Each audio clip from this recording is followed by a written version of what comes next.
السلام علیکم دوستو، رمضان شریف مسلمانوں کے لیے اللہ تعالیٰ کا ایک نایاب تحفہ ہے۔ اگر آپ بھی اس بات کو مانتے ہیں تو آپ اس ویڈیو کو ایک لائک کریں۔ آخری عشرے میں شب قدر کی تلاش بڑی اہمیت والا عمل ہے۔ اللہ تبارک و تعالیٰ نے شب قدر کو 1000 مہینوں سے بہتر قرار دیا ہے۔ 1000 مہینوں کے 83 برس 4 ماہ بنتے ہیں، یعنی شب قدر میں عبادت کرنا 83 برس 4 ماہ عبادت کرنے سے بہتر ہے۔ مشہور کتاب فتح القدیر میں لکھا ہے کہ سابقہ امتوں میں کسی شخص کو اس وقت تک عابد نہیں کہا جاتا تھا جب تک کہ وہ 1000 مہینے اللہ تبارک و تعالیٰ کی عبادت نہ کرے۔ بس اللہ تبارک و تعالیٰ نے امت محمدیہ کے لیے ایک رات کی عبادت کو ان 1000 مہینوں سے بہتر قرار دیا ہے جن کی سابقہ امتیں عبادت کرتے تھے۔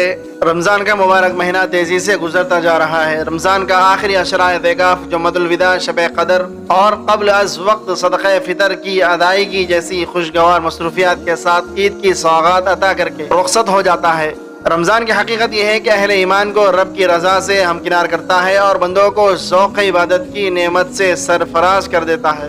ذوق عبادت کے بعد یہ حالات ہوتے ہیں کہ ایک آدمی نے حضرت عمر بن عبدالعزیز رحمۃ اللہ علیہ کو دیکھا کہ عبادت اور نفل روزوں کی کثرت کی وجہ سے ان کی صحت متاثر ہو گئی، جسم دبلا ہو گیا ہے اور آنکھوں کا رنگ بدل گیا ہے، تو اس نے افسوس کا اظہار کیا، جس پر آپ نے فرمایا، اس وقت میری حالت پر افسوس کرنے والے ذرا تصور کر کے قبر میں دفن کیے جانے کے 3 دن کے بعد میری کیا حالت ہوگی۔ اس لیے اس حالت پر تعجب نہ کر، یہ اخروی زندگی کی تیاری ہے۔ اخروی زندگی کی تیاری کے لیے رمضان کو غنیمت جاننا چاہیے۔ عربی زبان کے ایک مشہور ادیب موت اور آنے والے وقت کے بارے میں انسان کی لاچاری کو ظاہر کرتے ہوئے لکھتے ہیں کہ ہم سب نے اپنے ہاتھوں سے اپنے کپڑے پہنے ہیں، لیکن کیا کوئی بتا سکتا ہے کہ وہ اپنے ہی ہاتھوں سے اپنے کپڑوں کو اتارے گا؟ پتہ نہیں وہ اپنے ہاتھوں سے اپنے کپڑے اتارے یا غسال اس سے اس کے کپڑے علیحدہ کرے۔ یہ کمزور زندگی کی ایسی جیتی جاگتی حقیقت ہے جس سے کوئی انکار نہیں کر سکتا۔ اس کے باوجود غفلت قابل افسوس ہے۔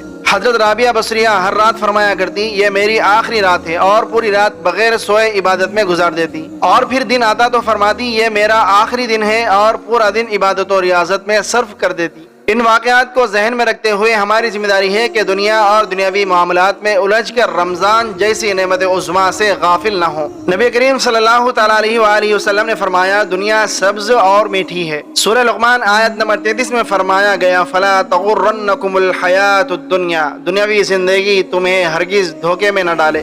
رمضان کا یہ مہینہ تاجرین اور اہل استطاعت کے لیے زکوٰۃ کے حوالے سے بھی بڑا اہم ہے۔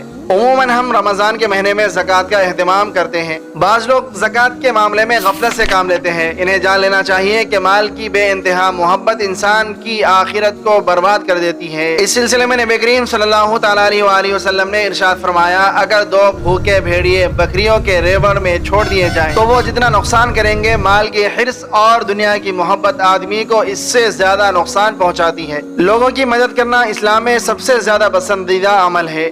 حضرت ابو ہریرہ رضی اللہ تعالیٰ عنہ سے روایت ہے کہ نبی پاک صلی اللہ تعالیٰ علیہ وآلہ وسلم نے ارشاد فرمایا، جس نے مسلمان کی دنیا کی پریشانیوں میں سے کسی پریشانی کو دور کیا تو اللہ تبارک و تعالیٰ اسے قیامت کی پریشانیوں سے نجات عطا کرے گا۔ حضرت ابو موسیٰ رضی اللہ تعالیٰ عنہ سے روایت ہے کہ نبی پاک صلی اللہ تعالیٰ علیہ وآلہ وسلم نے فرمایا، قیدی کو چھڑاؤ اور بھوکے کو کھانا کھلاؤ، بیمار کی عیادت کرو۔ نبی پاک صلی اللہ تعالیٰ علیہ وآلہ وسلم نے ارشاد فرمایا، جو قوم زکوٰۃ دینا چھوڑ دیتی ہے تو اللہ تبارک و تعالیٰ اس کو قحط سالی میں مبتلا کر دیتا ہے، اور جو اپنے مالوں کی زکوٰۃ دینا چھوڑ دیں گے تو ان پر آسمان سے بارشیں روک دی جائیں گی، یہاں تک کہ اگر چوپائے نہ ہوں تو ایک قطرہ بھی نہ برسے۔ خلیفہ اول حضرت ابو بکر رضی اللہ تعالیٰ عنہ کے دور خلافت میں جب بعض لوگوں نے زکوٰۃ دینے سے انکار کیا تو خلیفہ اول حضرت ابو بکر صدیق رضی اللہ تعالیٰ عنہ نے ان کے خلاف اسی طرح جنگ کی جس طرح کفار سے جنگ کی جاتی ہے۔ اس لیے زکوٰۃ کی ادائیگی میں تاخیر یا زکوٰۃ ادا نہ کرنا انتہائی معیوب بات ہے۔ مسند احمد میں نبی کریم صلی اللہ تعالیٰ علیہ وآلہ وسلم فرماتے ہیں کہ صدقہ اللہ تبارک و تعالیٰ کے غصے کو بجھاتا اور بری موت سے بچاتا ہے۔